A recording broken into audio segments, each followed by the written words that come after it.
Ship's log entry 10-28. Tully's monsters return from their last mission with both good and bad news. The good news? They recovered a tracking signature from the Dyson sphere of Elderbrain Dracus, which can be traced back to the Beholder terrorist Yaush. The bad news.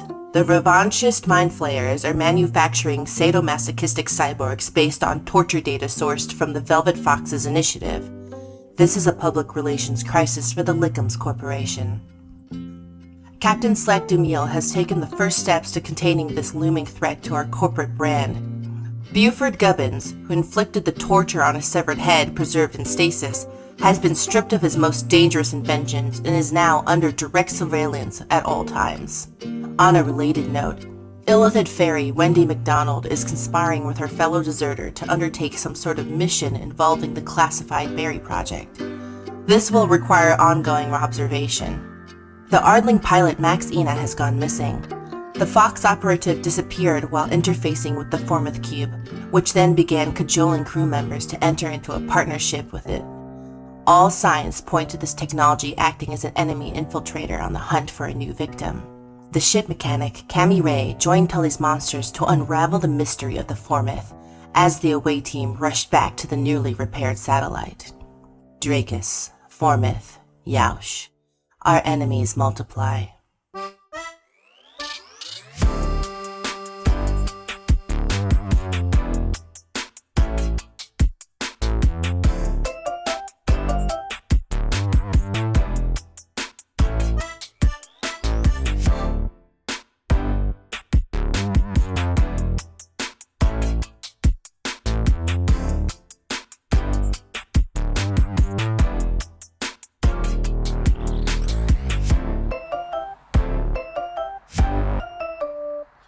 I did some maths, and we should finish recording this arc, which is like my last arc, doing DMing stuff, as best we know.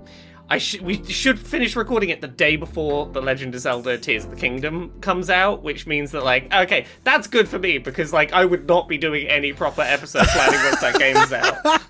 I know myself. Quality of the amount of planning I do would nosedive beyond that point. It would all have suspicious ties to. Yeah, there's a new Illithid in town. His name is Lonk. Yeah, he's green. We gotta go help him defeat his evil nemesis Gurmendorf. Danengorf. Damengorf. No, that would be if I was playing Ganondorf. Dan Mangorf. You should just make that your new name. Just Dan Mangorf is a pretty good pseudonym. Hi, I'm Dan Mangorf, attorney at law. I specialize in workplace accidents. Mangorf and Mangorf is my new favorite personal injury lawyers. Not lawyers I go to when I get injured, but lawyers I hire to injure other people. So we got stuff happening. Max is missing.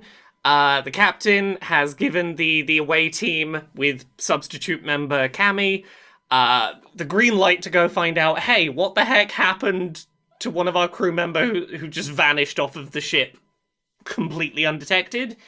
You have free reign to get going with your mission. And on top of all that, we have a cube that's really horny to make a deal with someone else, but now it's in a Faraday cage, so, Yes. So, do you want a refresher on sort of what you were talking about toward the end of last episode, or do you remember what you were doing? I believe the current plan was that it's giving out an SOS signal, and I think we were going to go to the big satellite array and try to figure out if anything seems to be pinging back in response to it. We have to stop calling it a satellite array. That describes a bunch of dishes on the ground. We're talking about a satellite in space, right? You are talking about a bunch of satellites in space, but also, Austin, colloquial use of language. We've had this argument before. If you say a thing and a person understands what you mean, that's fine. Well, hold on a second. Language is valuable. Hold on a moment. A satellite array is a row of satellites on the ground. You know what the ground is in? Space. Wait. I'm looking at an article on space.com that discusses a record-breaking communication array just unfurled in space. So they call it an array even though it's in space, and this is literally space.com. I'm gonna need a corresponding source from space.gov. I'm going to go to space.net here real quick to see what we get here. The space.net actually load to anything, actually. Oh, it does. NASA.gov talks about the Deep Space Network, which is an array of radio antennas they use for interplanetary spacecraft missions. It's in space. Really, we need to just go back to caveman grunts, and then we're all better off that way. Now, and that's interesting because it refers to the array as being a property. It's the satellite possessive array. So it's saying that satellites can. Well, but anyways, look, you know what I mean when I say array. Anyway, yeah, you're all going and heading to the satellites that are in space and not on the ground. Do you have anything you want to do before you head off there, or are you just like grabbing your Faraday cage cube and heading out? Well, I think we are like just the trip there is gonna take a hot minute. Maybe this is the moment where, because we have to like sit down, where the party realizes Beaufort straight up cut off his left arm in the middle of that last episode and replaced it. He's probably not even finished painting it and engraving the Tully Monster logo on it, so it's just like unpainted silver. Yeah, you didn't address this, but I guess Max being missing was a bit of a pressing issue when you first showed up. So you have 2 metal arms now? Yep, he's only got 1 leg left. I mean, he's got like part of his torso, he's got a head. Commit to the bit or not? What's the leg for? Who are you trying to impress? Well, he had a limited amount of time here. Look, sometimes you want to feel the feeling of like grass between your toes. Like, it's good to have like a bit you can still do that with. All right, you know what? Turn the ship back around. We're cutting off the last leg first. sorry, we're already on our way. You'll have to deal with your own mutilation problems at a later time, Beaufort. Wendy, where's your cloak? The captain took it because you made cyber perverts. I think Beaufort like fucking rubs his temples at that and goes, "So we're getting handicapped on this too. That's great. I can't make another one of those." What was it even made out of? Why was it like that? All right, so it was made out of cat hair, but not exactly. A special cat, I assume. Bridget and I were working on her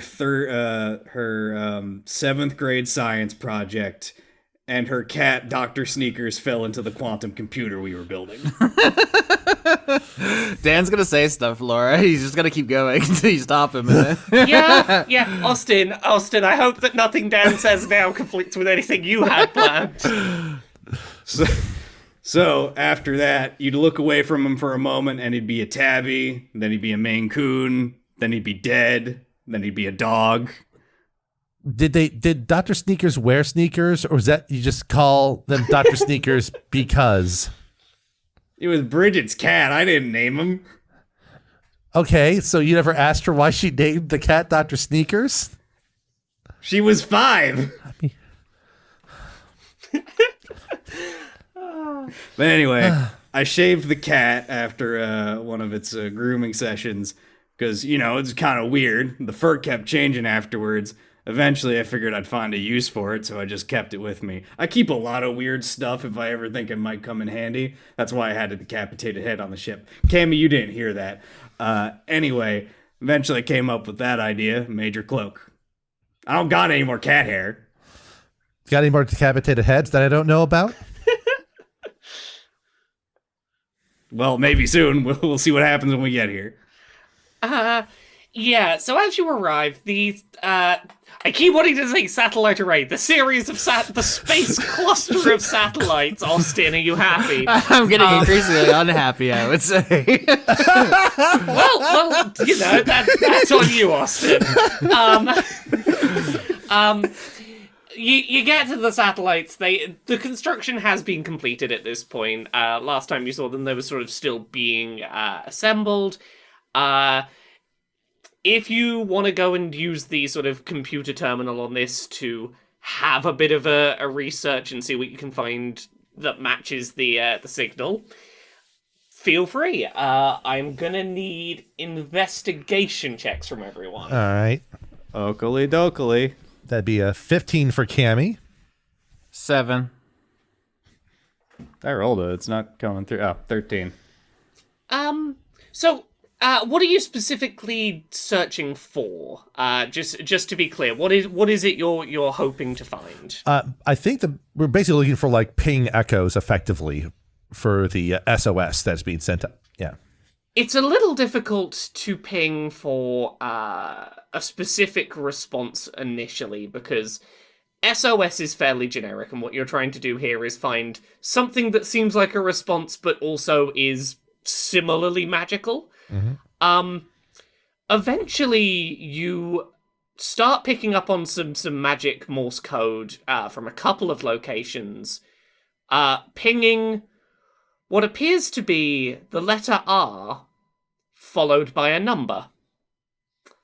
You can spot a couple of them. There is one that is R1, there's one that is pinging R2, and there's one that is pinging R3. Can we use the so that might mean that we're R4. Can we, using like the time it takes to like the in between pings, figure out how far away these are? You can get a general feel without knowing exactly how this this magic works. I don't think you can get like an accurate it's this many meters away. R1, if you keep an eye on it, seems to be getting closer to here. R2 stops while you're watching it. It at some point just ceases to happen. And R3 seems to be doing its own thing. Like, it wouldn't be too far to go investigate it, but it doesn't seem to be, like, particularly coming towards you or getting further away. Are these R's, these magical R's, near anything interesting? Like, are they in the direction of anything of note? Like something in the fleet of planets, anything like that? Yeah. I'm gonna need some kind of roll. I think like history, if I can get a history roll from everyone. To know what is about in space that this might be near. Oh no. 6. I'm rolling like such 13. dog shit. Wendy's just walking around blowing in all the drives and the USB ports like they're in 64s. Oh, sweet. Nice. She doesn't know. Yeah, no, from here, as a general party, I think you're just like, I don't know, it's out in space. Beaufort specifically with a botch, you're concerned that one of them might be near the Resubian. You're not sure, but like maybe that's where we came from. Is the Resubian that way? Oh, he just has no sense of... This is why he doesn't have a pilot proficiency. He never learned how to drive. Oh, gosh. It's like... oh, he really is me. I never learned, like, fucking how to memorize, like, routes to places. I just go, okay, I remember that tree. I literally know when it's my turn to go to work because I see a Chick-fil-A sign. like Beaufort never learned how to do a J-turn with a truck, you know? I mean, why would you want to do that? I'm not sure, but... yeah, Beaufort will definitely be like, I think this is near the fucking Resubian. Really? Oh, jeez, I wasn't thinking about that. Is there a way we can contact them about that? I don't know. I'm just trying to think of which one of these we should investigate first then. So I will. I'm also going to give you something else, which I think that like.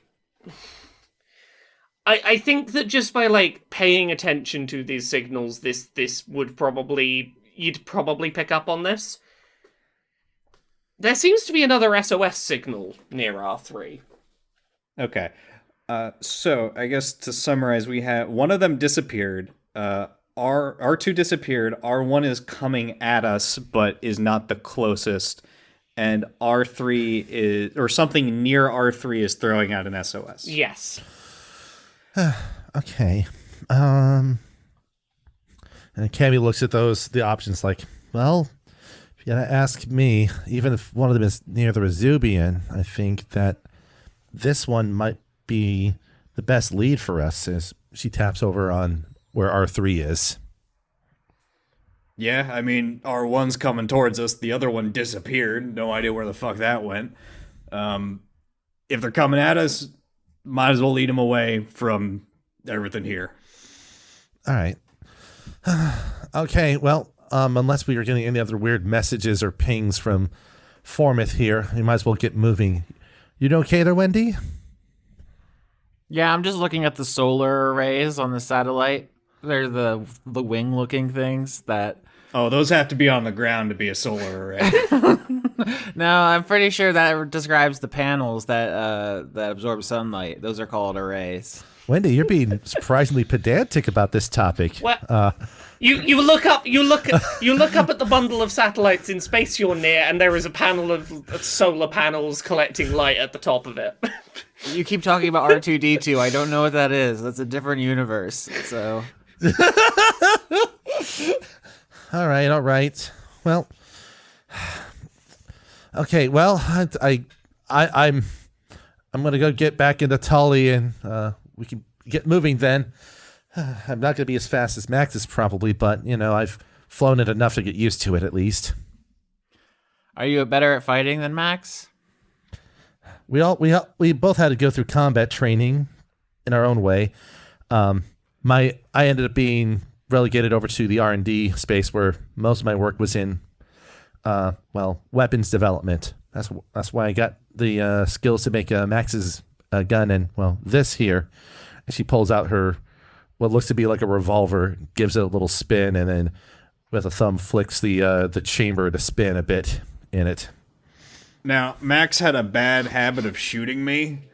Is this gonna be a problem? I don't know. I mean, you are a big target there, Beaufort. So as long as you're not in the way, you should be fine.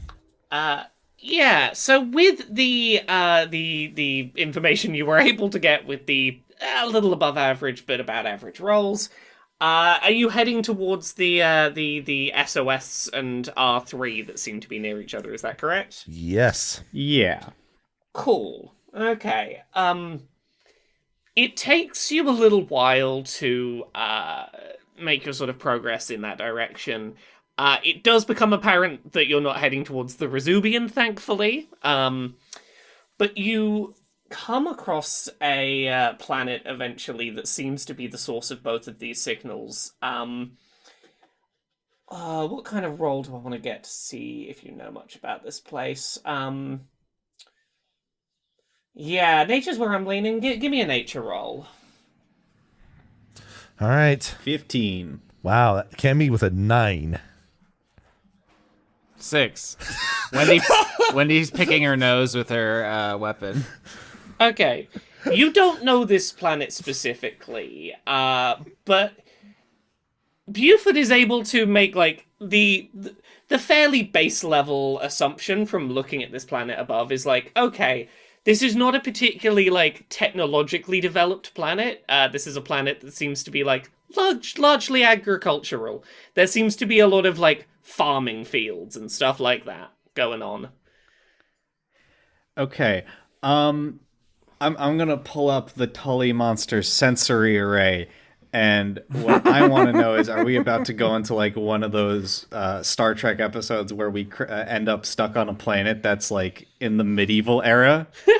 I want to see if like, hey, are there like they got like space communications going on, or is this like the weird Robin Hood episode of Star Trek? I'm not gonna make you do a roll for this. They do have like messages going in and out of the planet. It's not like they can't communicate with space. This isn't, oops, you've broken the Prime Directive and gone down to a planet that like doesn't know that there's aliens yet or anything. Just a planet that does a lot of farming, it seems. Mm-hmm. All right. More time for crop circles. Sweet. Yeah, I guess we should home in on the SOS then. That was going to be my question. Are you homing in on the SOS, or are you homing in on the R signal? Oh, since we're closer now, can we tell if they're like in the same area? Are they moving towards each other? Is one of them moving away from the other one?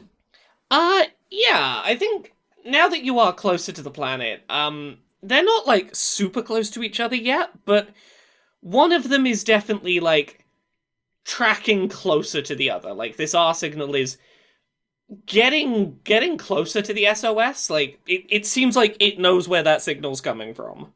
I think we should try to beat it to the SOS. To the SOS. Yep. Okay, so you're heading for the SOS and trying to get there first. Yeah. Yep. Okay, I am not going to make you do a roll to get there first. I think that this thing is not moving at spaceship pace. As you get towards where the signal is, I want to get a perception roll from the group. I finally have training in this because of my mistake being corrected. Hooray! And I'm going to use Flash of Genius on this to turn that into a 16.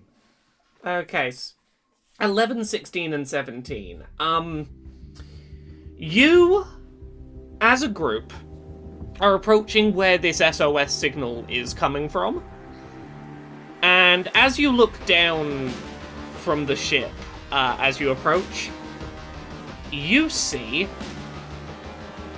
a turtle-looking man. This is a turtle. They're basically humanoid turtle people.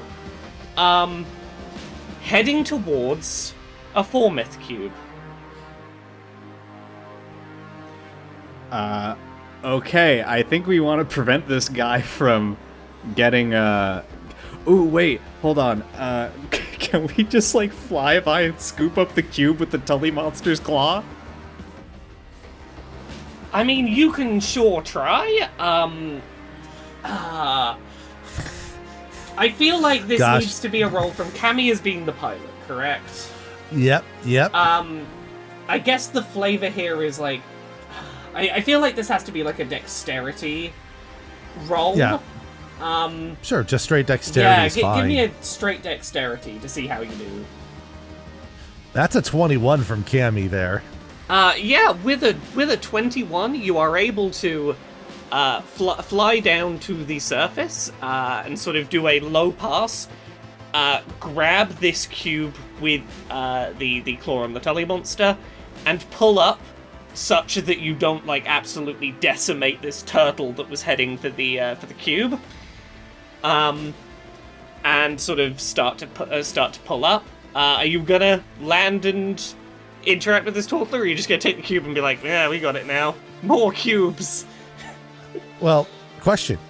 Is the turtle the source of the R3 signal, or is there something else that's the source of the R3 signal? No, the R3 signal's coming from somewhere else. It's on its way still. Well, I think securing the cube, landing, and then just sort of kind of staying nearby until we see where the R3 signal is coming from and what it is, I think is prudent. Would you all agree, folks? Everyone else? I mean, how much fine control do we have over the claw? Because I'm picturing trying to pick something up off the ground, and it's like, oh, you'd need to, like, scoop it up, like, a whole section of earth or something, unless you're, like, stopping and doing it like a claw machine. I don't know. Also, how do you keep from crushing it? Are we trying to crush it? I feel like we should try to crush it. I mean, Cammy just did the entertainment gauntlet with Max, and they definitely had to do at least a few claw machines during that, so she's had practice on that front. But Cammy will propose, I want us to at least compare it to the one that Max had and see if they look the same, and how would they interact if they're not touching, but near each other. Are they going to be like those things where you put two computers with like AI chatbots and aim them at each other and they just talk endlessly? Are they going to ask to, petition each other for servitude or something? I don't know. I just want to see what's going on there while we wait for this R3 signal to show up. Okay, well, I'm going to sit on the crush button. You go out there and you play with your cubes. And if they start acting up, I'm going to crush this one. All right. Well, Beaufort, okay, we can step out. If something else requires crushing, though, Wendy, just be ready to fly on out, okay? You're not my mom. Do you have a mom? It's a mom-dad situation. It's a brain. Is it like the left brain is the mom and the right brain is the dad, or? That's actually really fucked up of you to ask. I'm sorry, I didn't know. Really, Beaufort, we're going to have to have you go through sensitivity training or something, you know? Oh, boy. So am I understanding right? You're getting out to inspect this other cube. Yeah, I think the plan is Cammy and Beaufort hop out, and Wendy stays on the ship to press the crush button. Okay. You sort of land down nearby, and while you're doing your inspection of the cube, just on your periphery, be aware there's a turtle making their way over. Cammy will wave at them as they approach, you know, and be a little cheerful about it, you know. Just be. They sort of give you a wave back, but also like they look like they're too busy for friendliness right now. But yeah, if you give me an Arcana roll to see if you notice anything different about this Oakley four-myth dokley. cube. I'll cast guidance on myself to Arcana like no person has ever Arcana'd before. Okay, that's a 23 and I think a botch, so... Cammy botched. She rolled a 10, but she botched. one. So Okay, that's so we got a botch and a 23 here. It's actually a 27. A botch and a 27.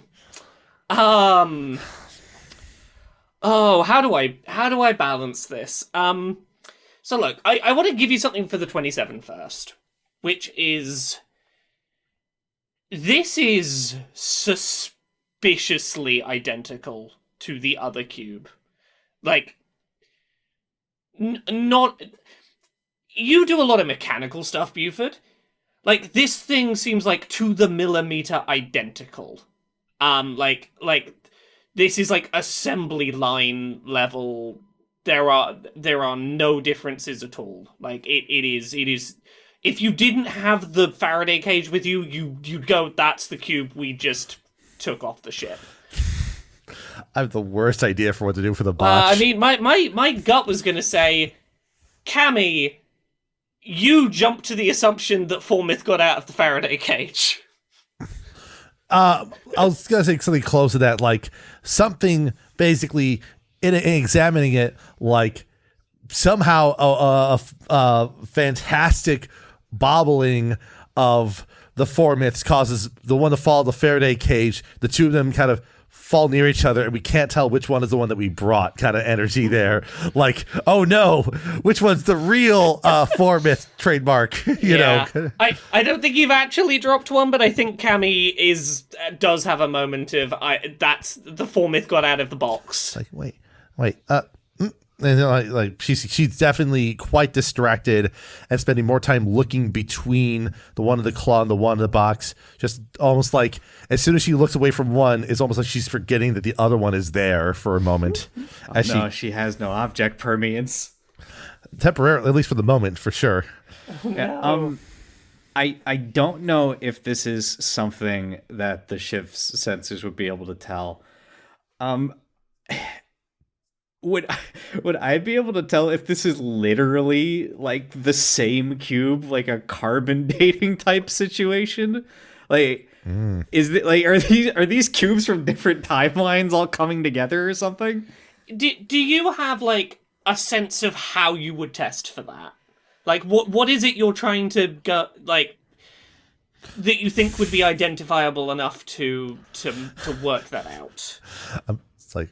Well, one idea would be like depending what materials they're made out of. I mean, the problem is that like when you talk about radiometric dating, right? It depends on the type of material, and if you know what type of material it is, you're able to then draw conclusions based on some sort of decay going on in there. Yeah, what the smart guy said. Look, I like where your head is at, but I think with the botch from Cammy on the Arcana, I don't think I can give that to you. Oh, here's what happens. We start to try to do the test to confirm which one, like if they're identical, and Cammy gets confused and cannot tell which cube is which, and just completely botches. Look, either these are the same cube from different points in time, or Cammy looked at the same set of data twice because confusion over which cube was which. It's tough to tell. Is this cube talking? It's not talking to either of you. But this is where it was going next. Yeah, I was gonna say as the turtle gets closer, the turtle sort of shouts, "Hey, I need that!"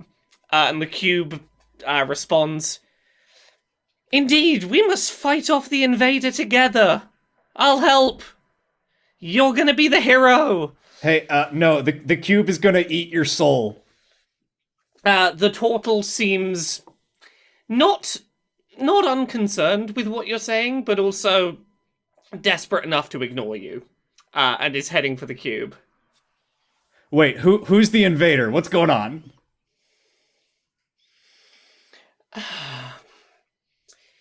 Promise none of you were going to touch the cube yourself and take it? I mean, if we wanted to touch the cube, we got our own right here, as she points to the other Formith that we have nearby. That information in particular does seem to reassure this turtle that you are not here to steal the cube. And they will slow down for a second and go, sorry,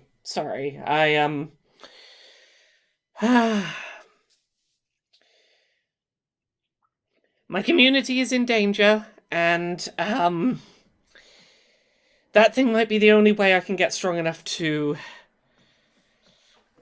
protect the people around me. You said there is an invader. Does this person maybe have a strange weapon? Oh, yeah, they have one of these too. Okay, this is a fucking what's the word here? It's war profiteering. It's playing both sides. They're all in on this. All right. Well, okay. That's information. Okay, that would explain. Can I crush it now? All right. Yaush has one of these cubes. God damn it. What's your name? Excuse me. What's your name? Sorry. My name's Lorna.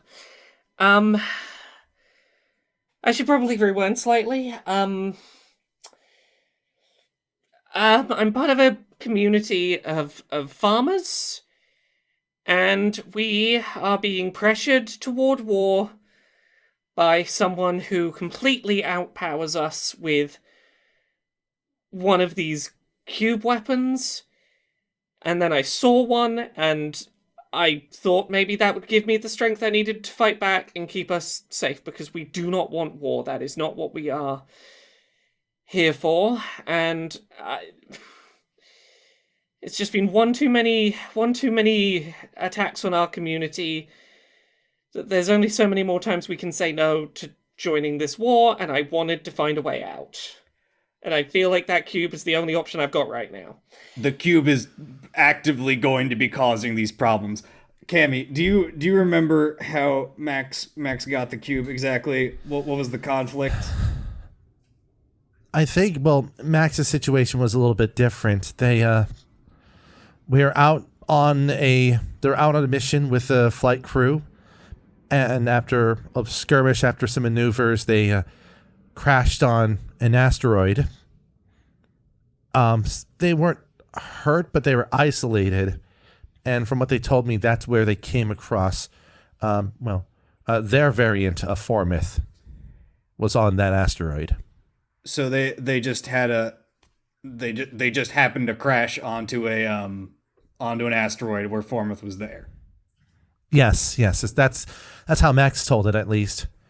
Yeah, that's way too convenient here. And this poor turtle here, their community just gets attacked, and then all of a sudden a savior comes in. Nah, this smells of shit. Basically, once a day, every day, we have been being attacked and told either come to war or face more casualties. Right now, that thing seems like my way out, so if you want me not to take it, I'm gonna need your help. Well, we can give you a ride back to where you're to your village or where you're from, and I think we're interested in seeing this antagonizer in person. And Beaufort, Yeah. do you think, perhaps showing this bully apparently a thing about picking on others and trying to goad them into war? Do you think that might be something that might be on our agenda for today then? Yeah, I was gonna rip him in half. Beaufort here got a new arm just for this, and she reaches over and just sort of taps the unfinished metal arm on Beaufort. Okay, well, as long as you're willing to help, that would mean a lot. We're really not built for fighting, and we're a bit overpowered.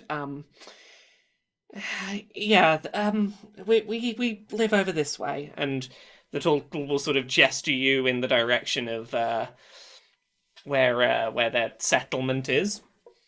Tell me about this war that they want you to fight. We don't have a lot in the way of traditional strength. It's not like we're manufacturing weapons or trained in combat or anything like that, but there's a lot of us out here. Like, sheer numbers, we are a pretty big community, and that seems to be enough that all we're really being told is that there is a beholder that has an army, and that we want to be on the right side of it. Yeah, that sounds about right. Our goal here aligns completely. Why don't you get on the ship? We'll give you a lift over. What are you doing with this Formith cube? Is it still just clenched in the Tully Monster's claw? Can I just whip up, I guess, a slightly bigger metal cube to weld it into? Do you have an ability to do this on the fly? Do you have anything with you for this? So I have Smith's tools, which I've just kind of figured were the closest thing to engineering and general welding tools. I think if you want to make a box that is physically will hold it so that you're not making contact with it, I think you can do that on the fly. I think that to make a Faraday cage is a little more specialized. Yeah, I think the concern right now is that we don't want it summoning one of these ghosts to try to break it out, and it seems like just the size of the box is what is needed at the moment. The size of the box does seem to be helping. As you create a box to shove this thing in, you do hear it just ignoring the fact that any of the rest of you are here and just talking straight to Lorna, being like, but you don't know any of these people. They've just turned up. They could be with the enemy. You don't know you can trust them, but you've seen what I can do. Just go on. Let me help you. You better not have been using Max as part of your enlistment program here. I'll say Cammy also has Smith's tool, so she can be assisting in getting the box set up with Beaufort. So, okay. This box is it is not a Faraday cage. It is just functionally going to stop this cube summoning. But it can still talk through the box. It can still be heard. It is still gonna make its best attempt to be heard. But yeah, as you sort of follow Lorna, you find yourself approaching as suggested, a pretty huge community. Like, if you are flying the Tully Monster over that way to sort of find your way over, from a flight height, you can see that this is like a very organized community of lots and lots and lots of agricultural workers, and there are sort of like fields of varying kinds being tended on the outskirts, but this is just a huge, very connected seeming community. If everybody gets on the Tully, Wendy will say, "So how does this help us get Max back?" To just everybody as they walk on. The R3 signal that we came across is probably another Formith user that is antagonizing a community of farmers here, and was driving Lorna, is it? Yeah, yes. And driving Lorna here towards binding with another Formith themselves. So we're seeing another user in action might be able to give us information about where these are coming from, or find us another resource to, well, triangulate where they're communicating from. Sorry, I'm the only jock left now that Max got 8 up, so y'all have to explain things to me like I'm 5. Yeah. So as you sort of approach this community and find somewhere to land the Tully Monster, Lorna will sort of explain as you get off the ship. So,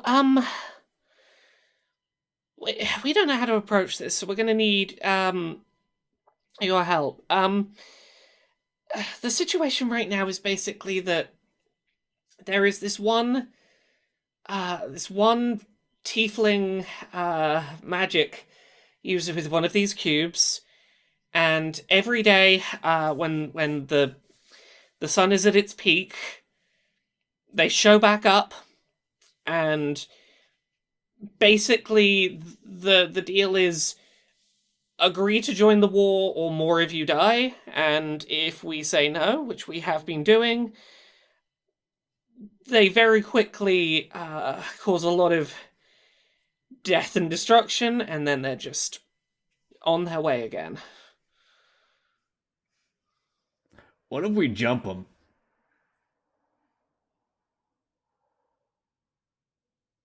Just like straight up jump them. Yeah, I mean, yeah, that is a plan. Yeah, I mean, as long as you're strong enough to fight them once you've jumped them, I guess. So what if we just shoot them with the Tully Monster's ice ray? Just blast them real hard. Are they showing up at like the same spot every time? That sounds appropriate. No, not like, identically showing up on a spot. There's no like big red X that we can go, that's where you should be pointing your big space gun. Damn, that would be real convenient. It would be really convenient.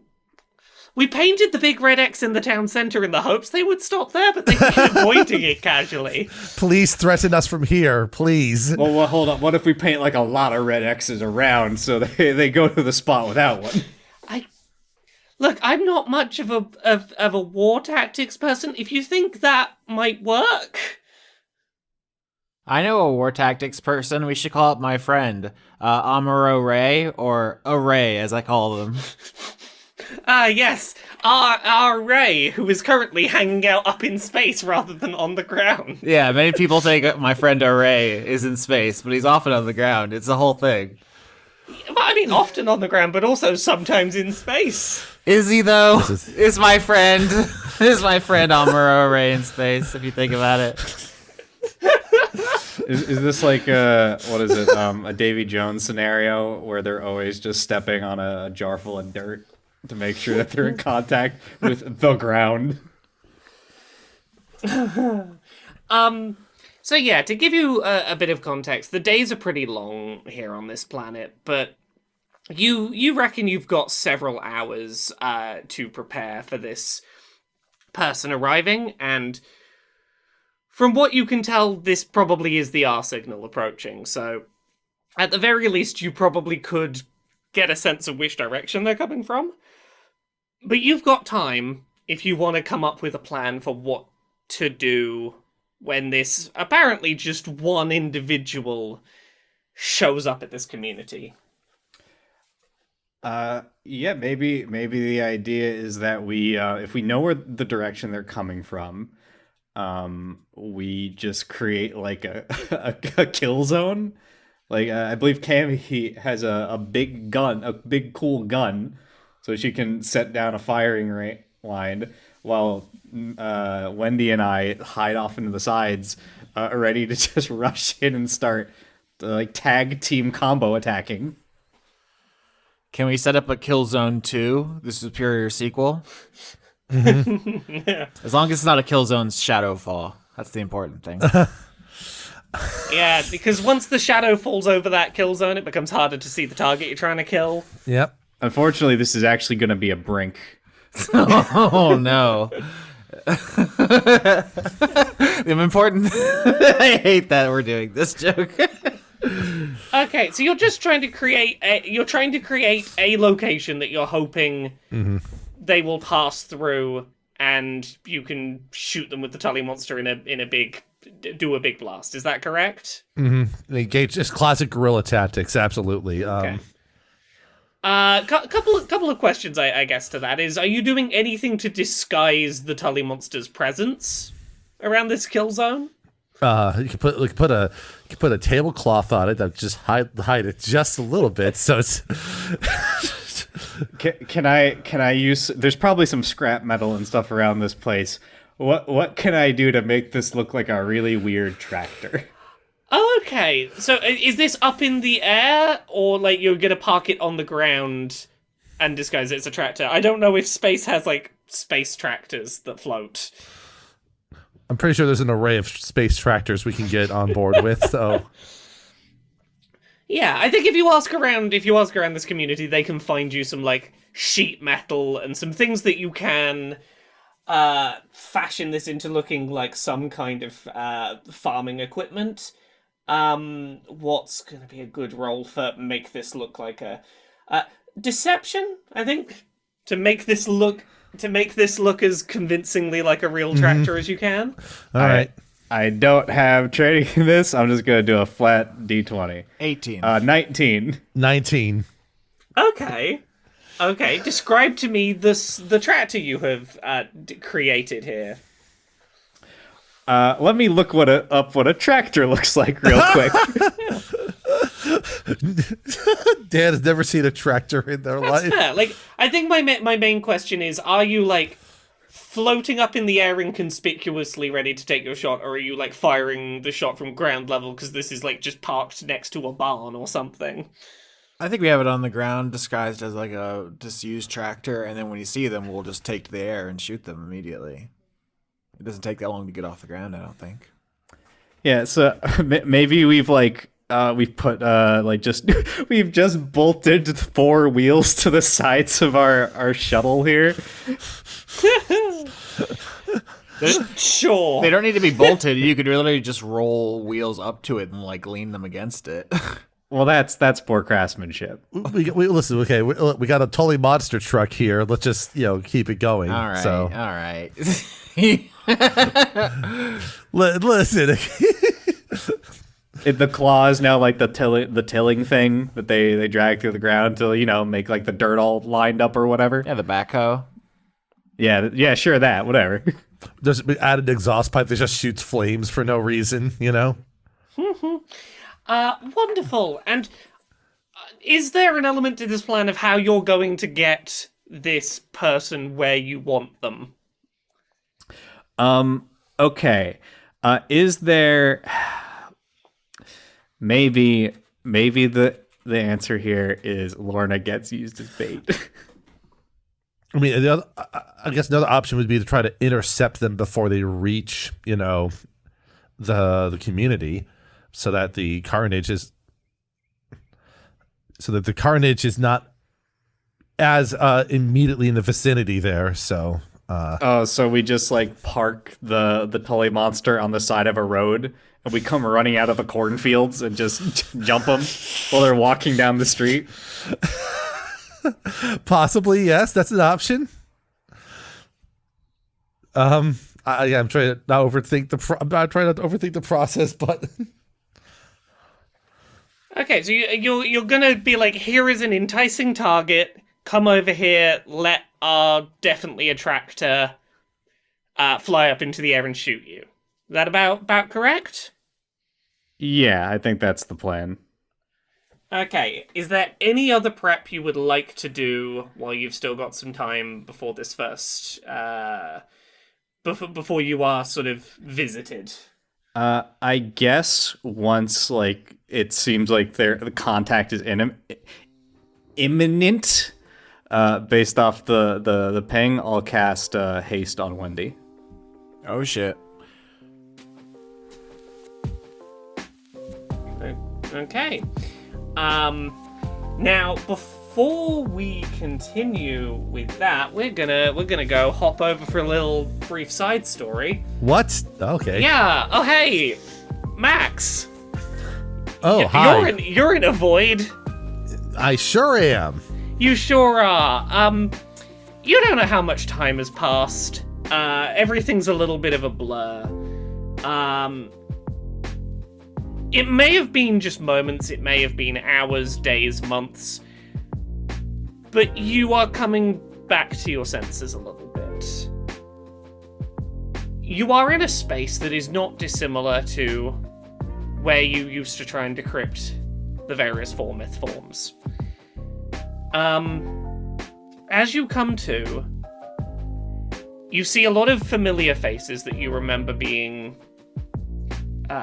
decrypted and summoned, looking concerned, or the best way to put this, I think, is looking more full of emotion than they have done any time you've seen them prior.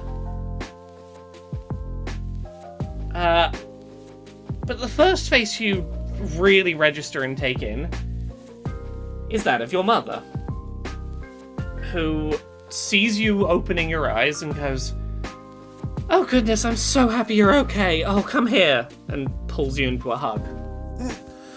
Wait. What's going on? Why am I still here? Oh, sweetie, not still here.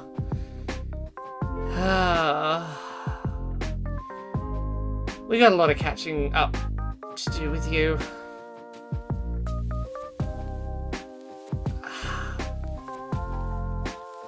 You decrypted all the forms, didn't you? Wait, I mean, you were there when I was doing it, though. Yes and no. I was summoned there. I was partially there, partially here. It all gets a bit jumbled when they pull you out.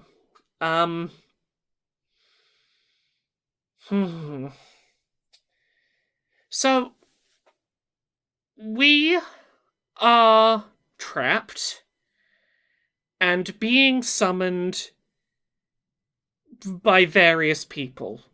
It's hard to keep track of how many there are. We're not quite ourselves when we're summoned, and it's hard to remember exactly what happened once we're back, but a portion of us is being used to power a weapon, the Formyth, and we are just sort of stuck here being torn between two places, and there's no way of knowing when it's going to happen next. It just sort of happens. But I mean, I can't stay here.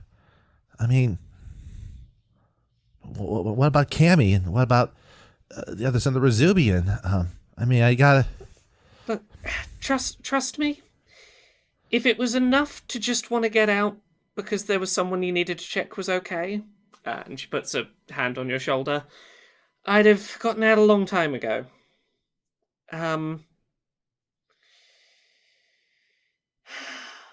Right now, we're all trying to work out maybe not even if we can escape from this end, but if we can do something to get a message to the people who currently have formats to tell them not to decrypt all the forms. Like, if we can do that much, but... yeah, for the time being, you're stuck here.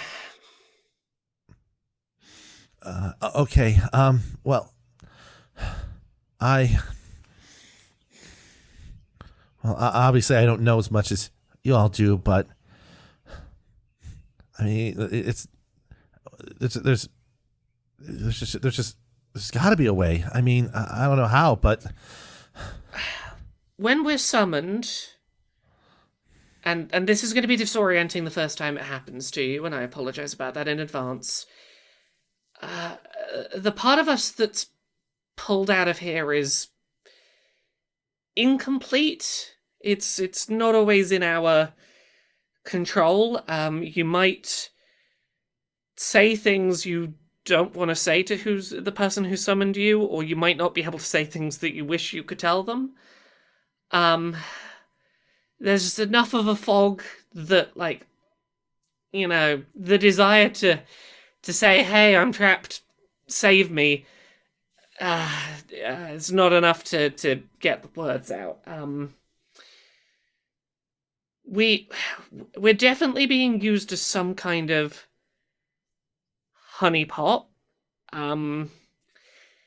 Everyone who's in here seems to have been lured in by the promise of, you know, whatever promise it was boiled down to, this thing is full of powerful summons that can help. And the more of us there are in here, the more effective a sales pitch that becomes.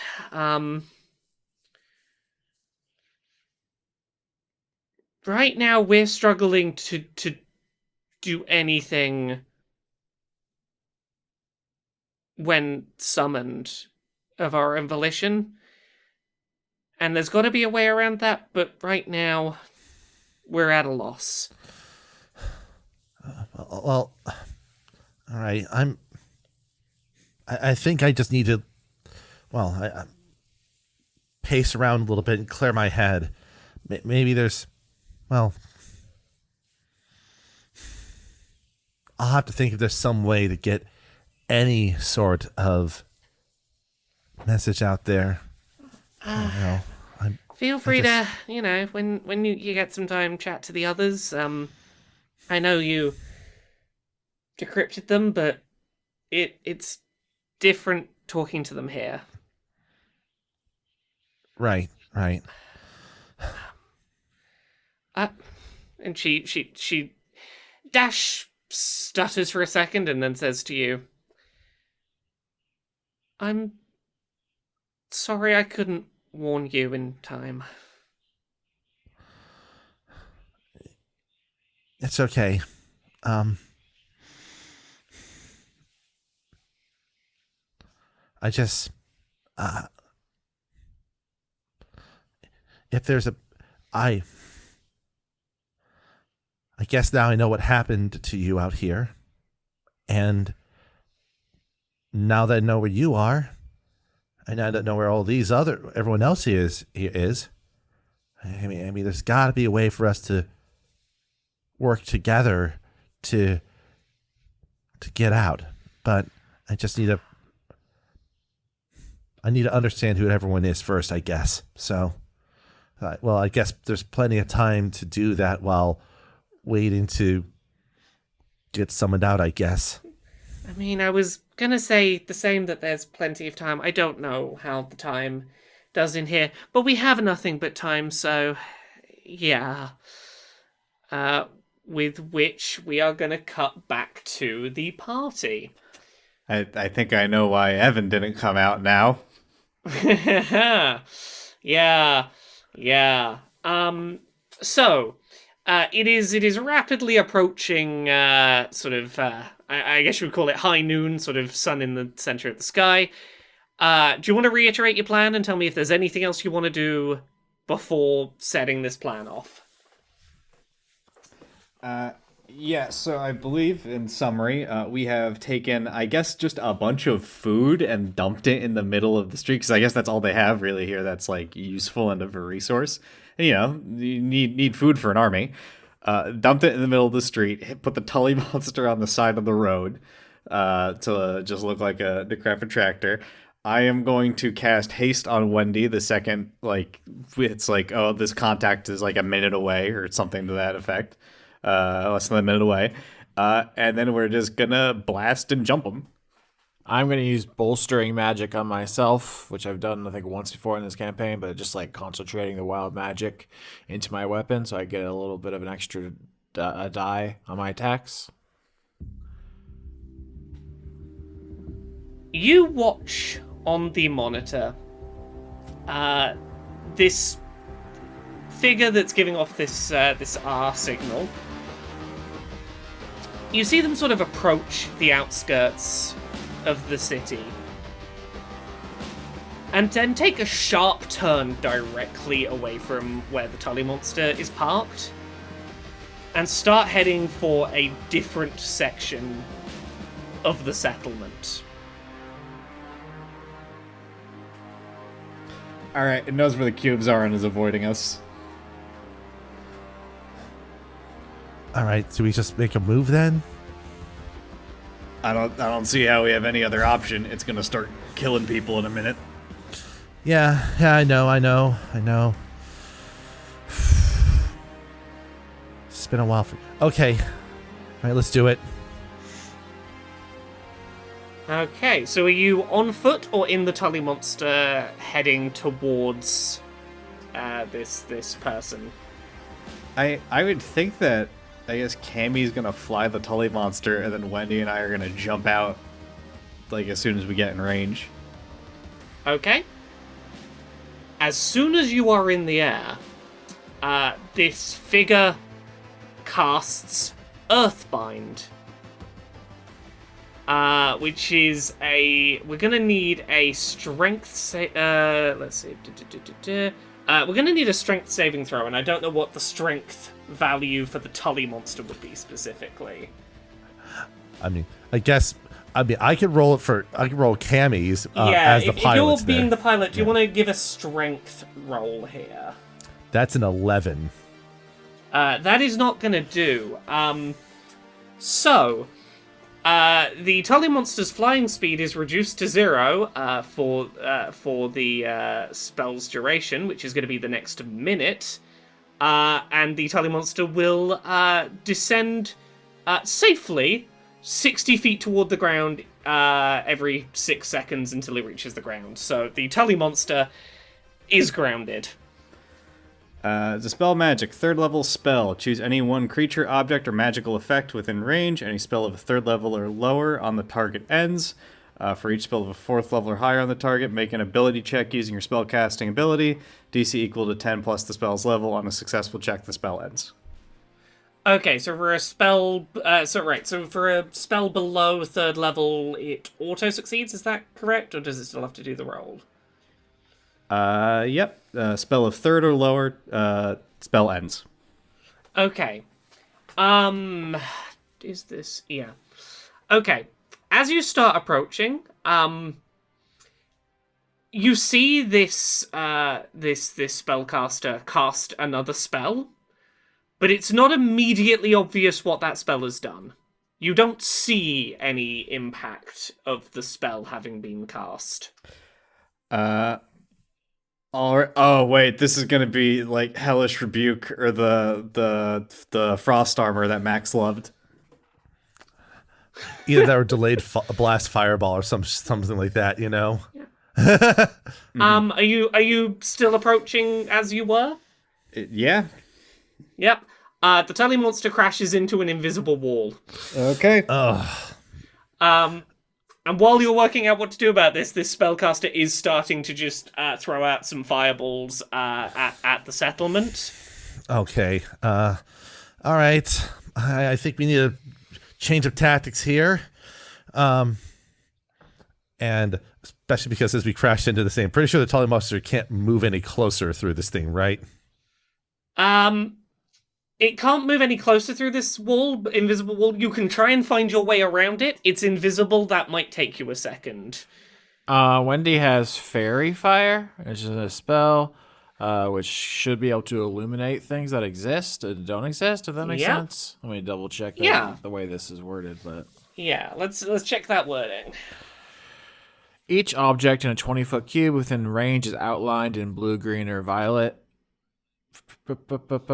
Yep, that's the only relevant thing. If it's an object in the cube, it's outlined. Okay, you are able to put an outline on this magical wall. It's not super huge, so you can go around it now that you can see where it is. Thankfully, so yeah, at this point, you have not gotten there in time to prevent fireballs have been thrown at the settlement. This person seems to be just heading away again now. They are starting to depart. Are they on foot? They are on foot. Well, we're in a spaceship, so good luck with that. Is the town on fire? Yes. Okay. We established that this ice ray has one other ability, and that's an ice cream gun. We did establish the ice cream gun. We did. We should put out the fire with the ice cream gun real quick, and then run this dude down. I mean, as soon as you start talking about putting out the fires, Wendy yells her magical girl catchphrase, "Yabba dabba doo!" and jumps out the window to go after the person. Yeah. Yeah, I think Beaufort in this moment would be like, okay, as far as he's aware, Cammy is not like a combat. Wendy made her cry, so he'd probably be like, "You're gonna handle the fire," and he's gonna also jump out after Wendy. I'm gonna propose something. Can I have the Tully? Is there some sort of autopilot function that Cammy can enable to make it put out the fires, or am I going to be relegated to putting out the fires manually? I think you can set. I think you can set some automated system doing it. If you want to get out and fight, I'm going to let you get out and fight. Yeah, Cammy just sighs, does that work, and then jumps out using the the Ardling angelic flight thing to land down carefully. Her revolver drawn. Okay. So you all drop down and are face to face with. You are face to face with a tiefling. Who is wearing like very largely all black, sort of flowing robes. Basically trying to be like, I don't want the specifics of my appearance to be too easily seen or memorable. But as mentioned, she does appear to be wielding a Formith. So just to confirm, the solid gold corset that this woman has in her art is not. She's not wearing that. No, the image here is purely the first result when you Google tiefling, because I needed a tiefling to put on the board for remembering what's what purposes. Okay, perfect. Yes, no, she's dressed as if like, hey, if you turn out the lights, you might not notice I'm here. Ah, yes, my inconspicuous stealth outfit of my solid gold corset. Okay, fine. Underneath the all black robe, she is wearing a solid gold corset. There you go. 28 for my wild magic. Yeah. Let me get the book. One of these days, we're gonna get a 1 or 100. Look, if we just have to like bash Wendy on the head over and over until it happens, we'll make it happen. Oh no. 28. 1 is I die instantly, 100 is Yaush dies instantly, so... Yeah, you caught me. The campaign just ends, like, right now if you roll 100. Yep. Well, like, what happens? Leon becomes DM, and then immediately quits DMing. Okay. Is it okay? Huh. What people do we have here right now? We have the tiefling, We got Wendy, Buford, Max. Is there anyone else here right now? It was Lorna with us. I don't know if they like hopped out with the ship at any point. I think they probably waited back somewhere, unless you want Lorna to be with like on the ship or something. Where do you want Lorna to be? In a basement at the other end of the village. Okay, cool. So it's just the four of you. It's just the four of you here. Yes. Yep. Okay, I'm gonna need you to roll a D3, Austin. Hell yeah. I've already copied in the D3 for unrelated reasons. 3. Oh. Okay. This is a lot of okays being said, and it doesn't feel okay. No, this is less like something bad is happening to you, the party. This is more, I have to very quickly work out how you've done something that might have broken what I had planned, and I now need to work out how that works. So I'm going to tell you what's happened. You have body swapped with someone who is present here. Oh, Christ. That's what I thought 100 was gonna be. No, you have... look, I'm not going to tell you how permanent this is, but you are currently in the body of that tiefling, and that tiefling is in your body. And I need to take a second to work out how that all works, given the nature of what's happening here. This could... this is entirely self-inflicted. You could have said, I get 3 Big Macs. Look, I could have done that. I'm not going to lie about what's on the table, and it's not my fault that you rolled 28 on exactly the one time where I have to work out what happens when you hop into the body of someone who has a bunch of secret shit going on. I can't believe we're gonna jump Wendy now. Wendy engaged in the newest form of espionage, just like jumping into a body to find all their secrets, you know? Wendy's the only one that knows they have a gold corset. Yeah, that tiefling's going to be using your initiative because it's in your body, and you will be using its initiative. So you will be last in that initiative order. Cammy, it's your turn. Cammy, unaware of what's happened, obviously, Yeah. Takes a revolver, spins the chamber so it's on the and once she does, she stops it, and the gun sort of has a brief sort of like shimmer of like ice along its surface before she trains it on the tiefling and says, "Who do you think you are? What are you doing with that formeth there?" Who, me? Don't play dumb. Yeah, yes, you. You can't talk to me like that, Cammy. I'm going to tell Max. Wait, how do you know my name? How do you know Max's name? What?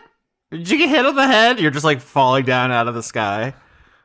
Listen, I don't know who you are or why you have a foremyth, but we need some answers now. I wonder how long it takes for Wendy to notice that they're not in their body. I mean, I'm thinking she jumped out first. She's falling, like just a meteor from space, and she starts like spiritually outpacing her body. Like she's going down, down, down. And she doesn't realize that her body's like lagging behind because she, from her perspective, is like, her spirit or essence or whatever, and just streaks away. She thinks she hit the tiefling instead of just spiritually entering the body and ejecting the occupant who would then floated up to her body. But as far as she's considered, she just JFK'd the tiefling like she did to Corporal Bryant back in that arc. And she's just like, what? Why is everyone looking at me? What's your problem? Why are you being weird? You just set a village on fire. No, that person set the village on fire, she says, turning to look to where the tiefling's body should be on the ground with a hole in it, and there's no one there. I think these Formith cubes are maybe making her a little bit schizophrenic. But that's all Cammy does. Like Cammy basically sort of like readying the action to like shoot. If like depending on how things pan out, but she's not pulling the trigger immediately on this because she's trying to get answers more than anything else. So that's her turn. Okay. It is the tiefling's turn in Wendy's body, and I am familiarizing myself with Austin's character sheet quickly. Oh gosh, and you gotta keep in mind that's in rage right now. So I think Wendy's body is simply going to shout, "Don't listen to this nonsense, just attack them!" And is going to attempt to attack with the ice pick. So let's see if that hits. That's... Yeah, so you streak out of the sky in my body, and then Wendy sees, the fairy elephant, and just goes like, "Who's this handsome devil?" Ah! As she gets impaled. but like Cammy's reaction to that's like, Wendy, we need to get answers from her. We can't just kill her off. Of course we can. If we don't, she's probably gonna grab that cube and give it to someone else and make the problem get worse. We should incapacitate her at least quickly. Wendy would never say incapacitate. It has way too many syllables. Yeah, it's your turn, Beaufort. Yeah, okay. All right, yeah, I guess Beaufort will be like, all right, I guess we're jumping the tiefling. That was the plan. So Yeah, the plan was explicitly to do this. I'll attack this tiefling then. 16 is going to hit. 17 and 16 damage. Okay, Wendy, you are hit a couple more times. Yeah, Beaufort's coming towards her, and she's like, hey, Gub Gub, who is that sexy fairy? And then you just sucker punch me in the stomach. Oh. Yeah, I think the flavor on this is Beaufort has he's replaced his other arm, right? And it's I think it's Adam Smasher has that like rocket launcher arm, and mechanically it's not this, but he's just replaced his left arm with like a fold out Dead Space plasma cutter.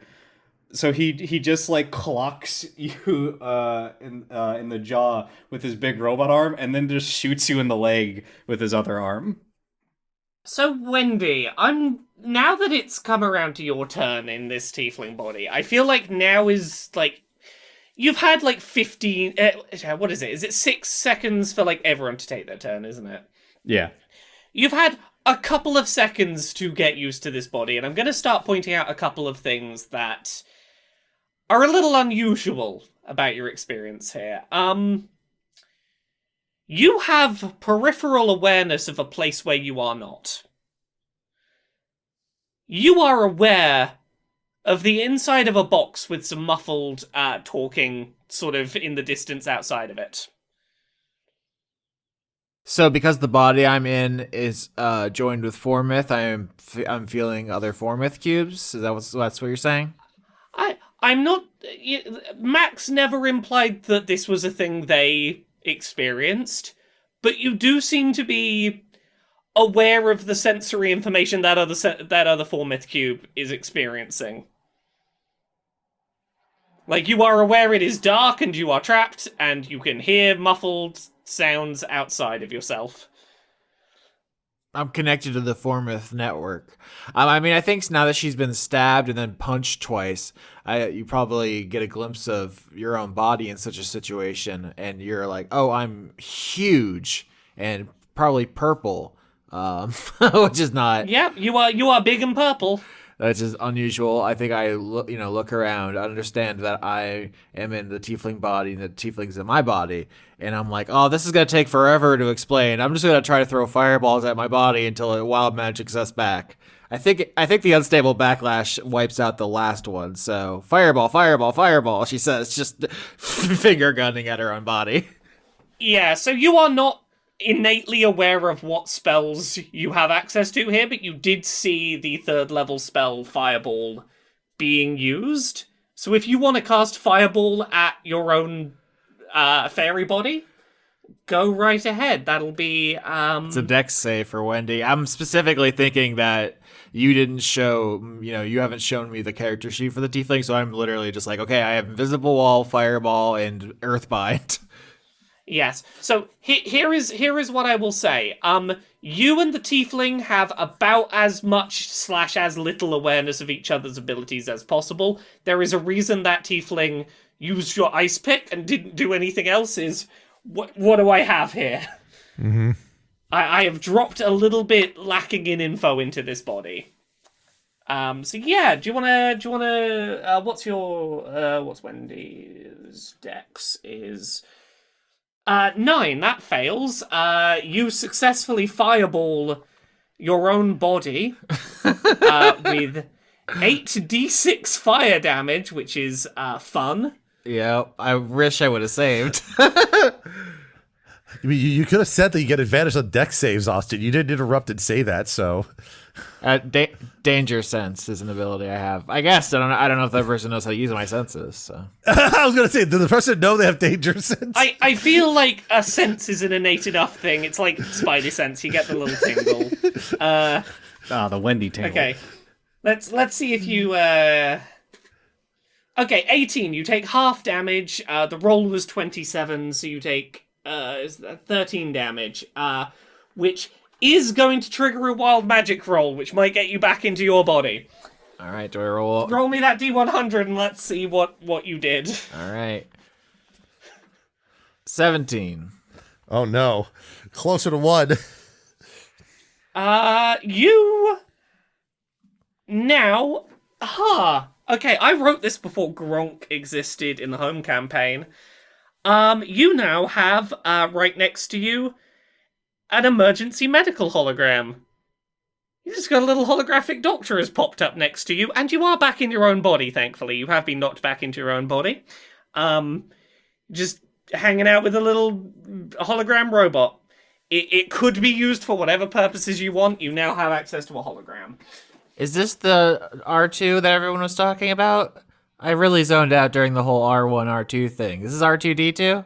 Well, I think I'm God damn it, I don't have a joke here.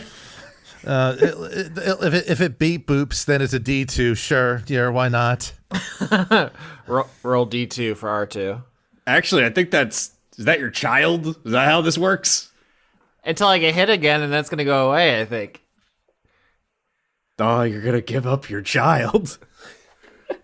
But yes, now that you are back in your body, you have a second to take in what was occurring there. Yeah, you definitely get the sense that, like, at the very least, some people have access to what's going on through Formyth. Like, you don't know specifically for Max's, but there's a good chance someone might have been able to know what was being seen or heard around that Formyth. Okay, is it still my turn? Can I use my healing robot as a bonus action to give myself a little bit of a cooling spray? It was your turn in the tiefling body. You've popped back to your body, which I think is gonna end your turn. But when it comes back around to your body's turn in initiative, yeah, we can sort you out. So yeah, it's Cammy. Cammy just sort of mutters a bit, like at the and then just it's like okay, fine. Okay, here we go, and starts to pull the trigger aimed at the tiefling after like it shoots at Wendy's like body and Beaufort punches at them twice. So shot number 1, it's a 24. I hope there's a botch and you shoot me so bad. 26 and 25 are the 3 attack rolls. Yeah, they're all gonna hit. All right. So these do 20, 15, 19 damage. So that's a 44 damage total. And I need a saving throw from the tiefling, a Constitution saving. Actually, no. Yeah, I'm going to then on the last shot activate the Arcane Archer type ability, which does a bonus 3d6 damage. Does it actually roll it there? No, it's only 1d6 there. Cammy pulls the trigger on her revolver 3 times with the 24, 26, and 25 for the 3 shots. She does 20, 15, 19, 44 cold damage. And on the last shot, there's like a bit of a spark of ice off the revolver. and bonus 3d6 damage of cold, which is 9, brings up the total damage to 53 damage, hits the target, and it has to do a Constitution saving throw. Right. Yeah. No, that is an 8, which I'm assuming is a fail. That is a fail. They are restrained until the start of Cammy's next turn as ice forms around their limbs and body to temporarily impede its movement. Okay. Right. So it is Wendy's turn. All right, I'm gonna go sicko mode on this fool. How dare you? You fly around in my body, you son of a bitch. Recklessly attacking 19, 10, and then my hasted attack is 20. 19 and 20 hit. 47. Yeah. Did you have anything else to do, or is that big handful of damage going to do it for you? If I can bonus action to heal with beep boop, my beep boop bot. Yep. How much damage did you take? You took 13, didn't you? Mm-hmm. You are welcome to have a heal back up to full off of your emergency robot, but that will be your one charge of it for this fight. Thank you, beep boop. You're welcome. Sorry about your impending death. Wait, my what? Disappears. Go there, go get him, Gub. All right. I guess now it's my turn to beat Yes, the crap it's your out of this turn. poor woman. 27 and 16. Yep. They're both gonna hit. 16 and 22 for a total of however much that is plus 38. 22. Yeah, she's in a rough spot. How are you still up?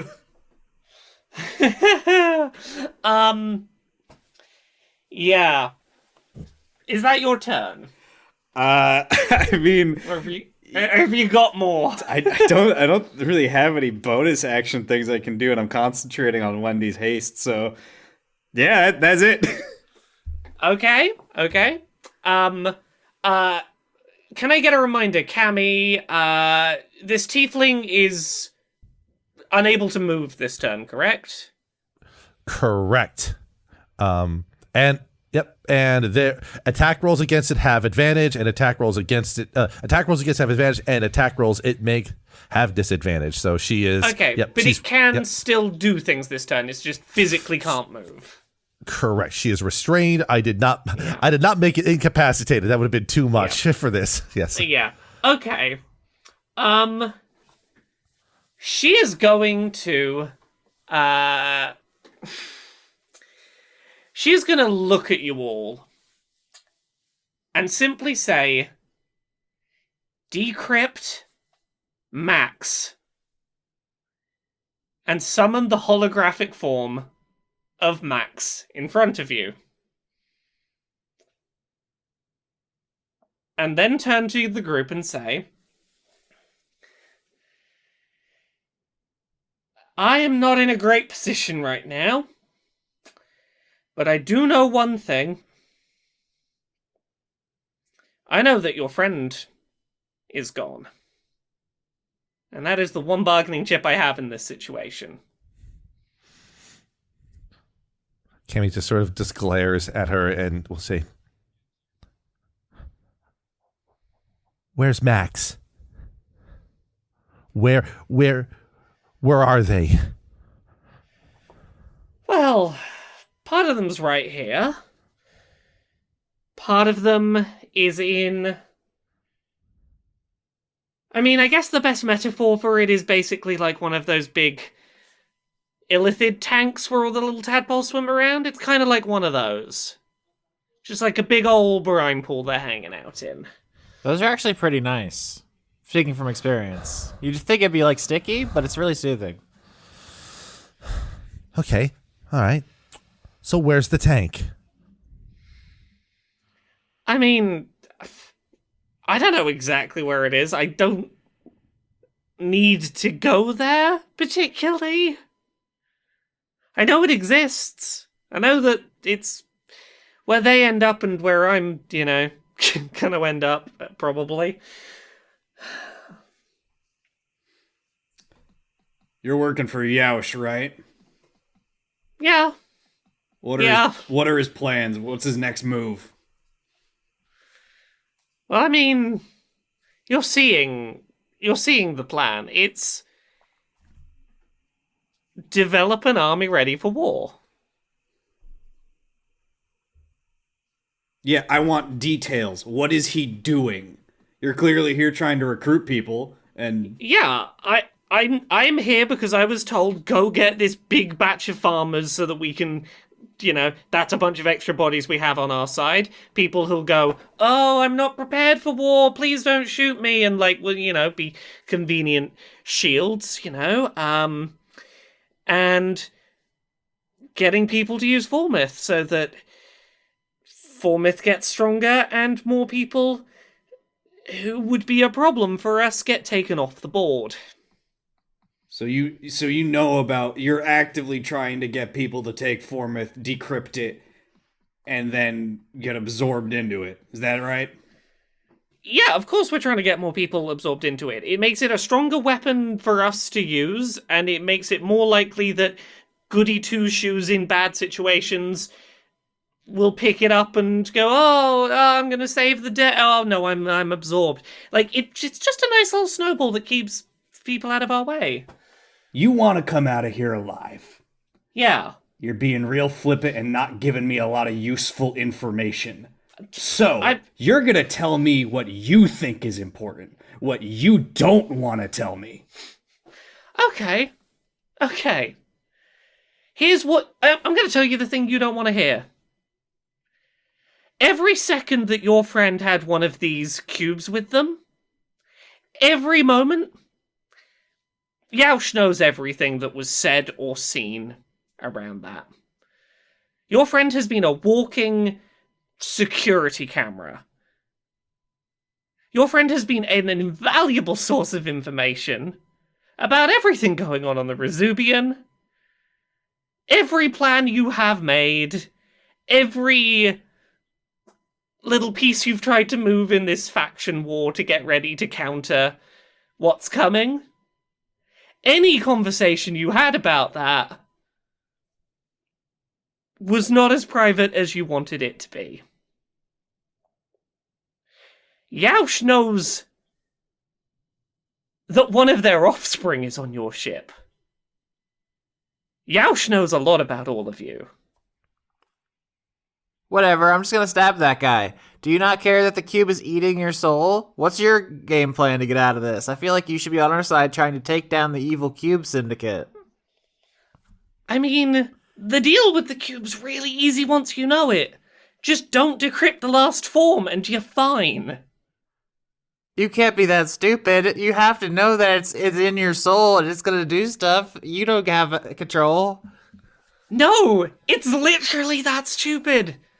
If you know how many forms there are and you just don't decrypt any more of them, you don't go looking for that last secret, you don't go for that last little bit of power, you're fine. That's why it's a good weapon for us and not for the people who don't know what it is and stumble on it. I at this point, I'm going to say that Cammy is just approaching the projection of Max and just trying to see if it reacts to her in any particular way. Okay. What would Max be trying to say right now, if they could? I would say there's sort of either one of two things: either I'm sorry or I'm alive. One of those two basic things is what Max would be trying to convey to Cammy if they're able to. Max, you summon every bit of mental energy you have to try and get those words out, and nothing comes out. It feels like you are bashing against a glass wall just in front of you. And as far as Cammy is concerned, there is no visible response from this summoned form of Max. There is no reaction whatsoever.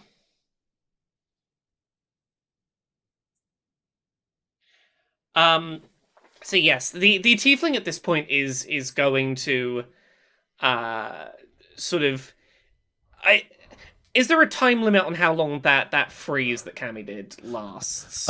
It lasts until the start of her next turn, and after that the restrained condition ends, and for the next round the tiefling speed is reduced by 5 feet, so it's just a little bit slowed for the next round. Yeah. Yeah. Okay. This tiefling is gonna look to you all and just say, I can help you find where your friends are at. But just know you are on the losing side of a war that knows every move you've made to try and counter it, and you are in a very bad spot. If you think getting your friends out is gonna be the thing that turns the tide, go right ahead and try. Just know, now she's gonna know you're coming. So here's the deal we're gonna make right now. You are going to help us, or win or lose this war, I will make sure you die. Huh. Actually, you know what? And she suddenly closes her eyes.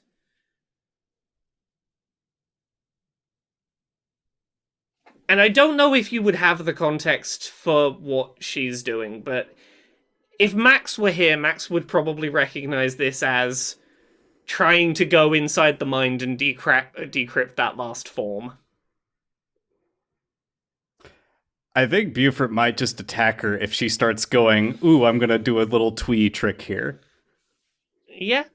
She's closed her eyes and you have like a second or two to stop her from deliberately absorbing herself into Formith.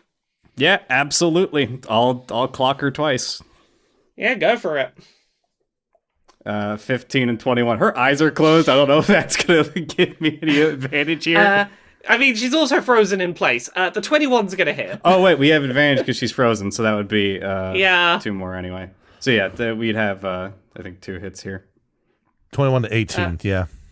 Yeah, cool. 19 and 22. Lethal or non-lethal? Non-lethal. Okay. You describe knocking her the fuck out. I think she closes her eyes to try to like get out of jail free card, and Beaufort just grabs her by the tail and swings her against the Tully monster hole. I mean, the Tully is on the other side of the village putting out fires, isn't it? You're right. Beaufort then just grabs her by the tail and flings her against the ground.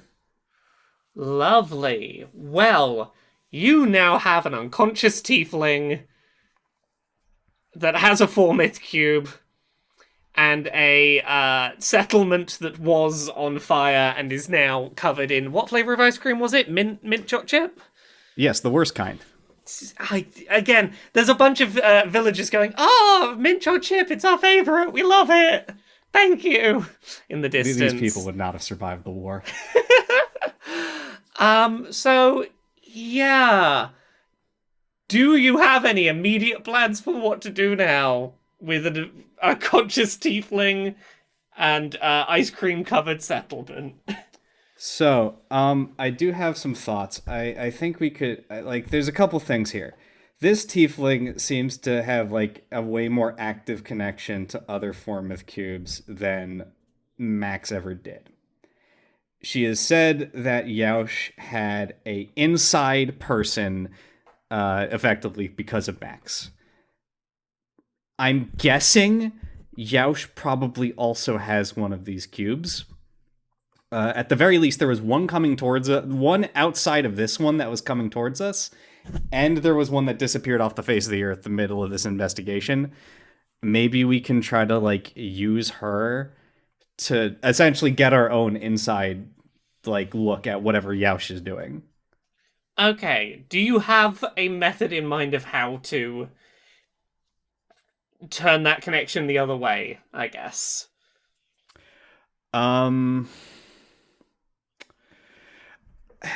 Here. All right. Wendy has been inside the body of this tiefling, so she's at the very least a little bit familiar with what it feels like. Yeah. We have, on several occasions now, tapped into people's brainwaves. I'm wondering if maybe we can, like make a brain display. I'm thinking, like, hooking up a headset to this tiefling and then trying to, like, scan surface level thoughts to see if we can, like, pick up anything that's coming from an outside source or something like that. Or I guess it might be kind of similar in a way to illithid hive mind telepathy, maybe using that as a basis and trying to reverse engineer it. Here's what I will give you. I like where you're thinking in that Wendy has been connected to someone who has a ability to sense what's going on the other side of a formyth. But I think it was, that there was one formyth in particular that was coming through to that tiefling, and you don't know whether that's, a conscious active choice or that's the one they're a walkie-talkie pair for. I think that your idea of trying to do, like, surface level thoughts is probably not going to get anything other than what was already being picked up, like that existing connection. Like, surface level thoughts, yeah, you might be able to see through that cube that the tiefling was already sensing through. If you want to do something more elaborate, like, I'm just going to put this out there, you might need to be a more active participant in trying to... I was already thinking about this. So here's a thought. Maybe this is sort of like, in computer terms, like a master-slave scenario. Like, there is a subservient cube and a, like, receiving cube, that sort of thing. Because it seemed like Max's was reporting to another one. Maybe that's by design, maybe not. They have actively said that, a bad person is more able to utilize this because they won't decrypt it.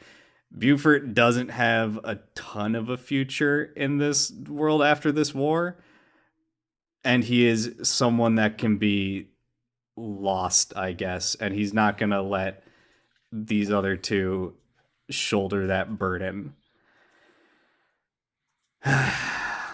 He'll go to the Faraday cage and go start unlocking the box. Nope, don't do that. Do you have a better idea?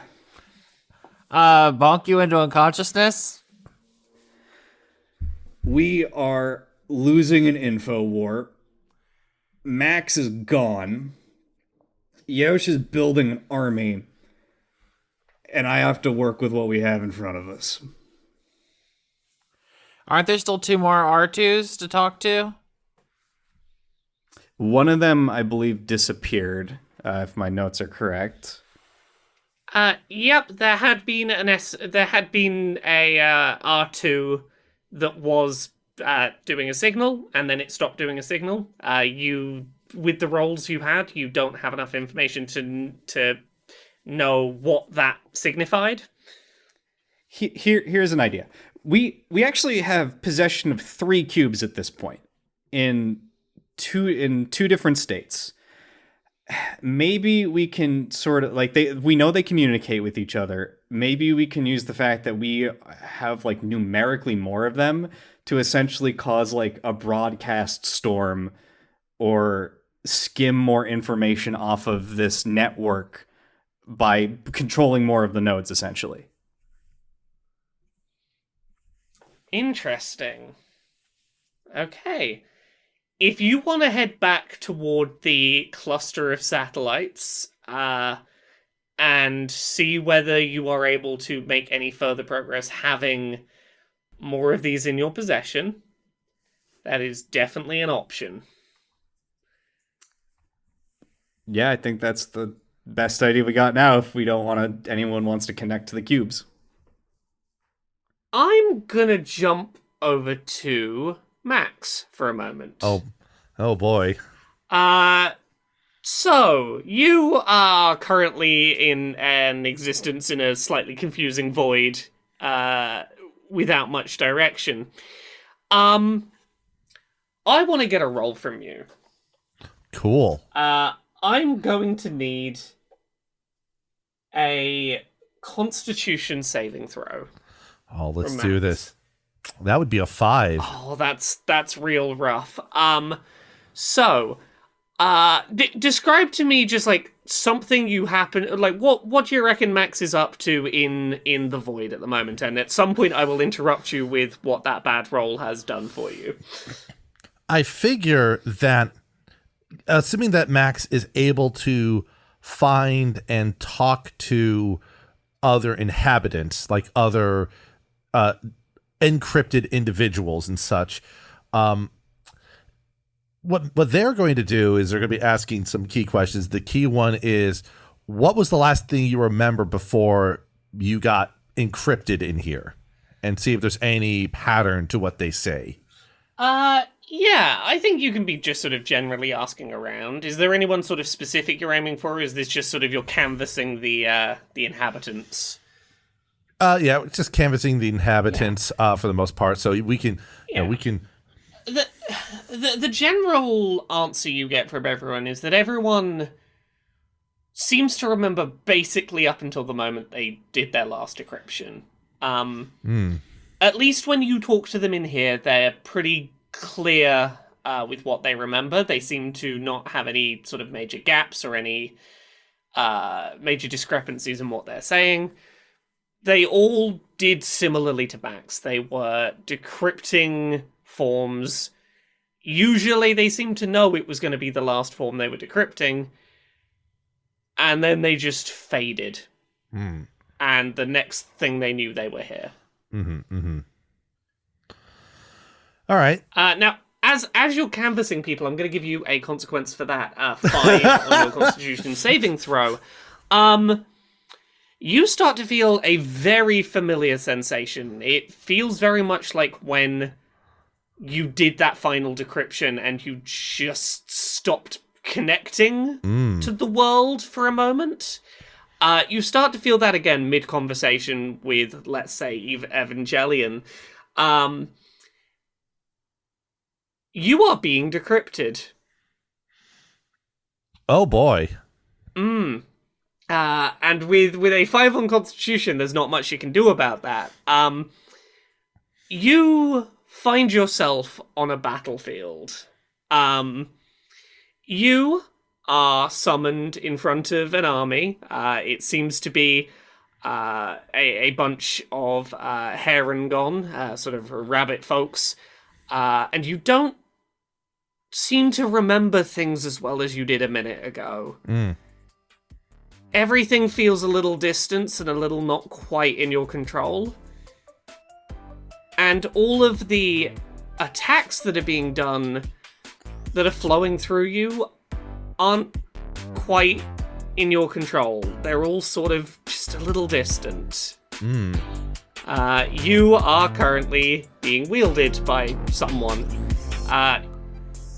You might have the desire to turn around and look and see who it is that's wielding you, but if the desire is there, the ability is not.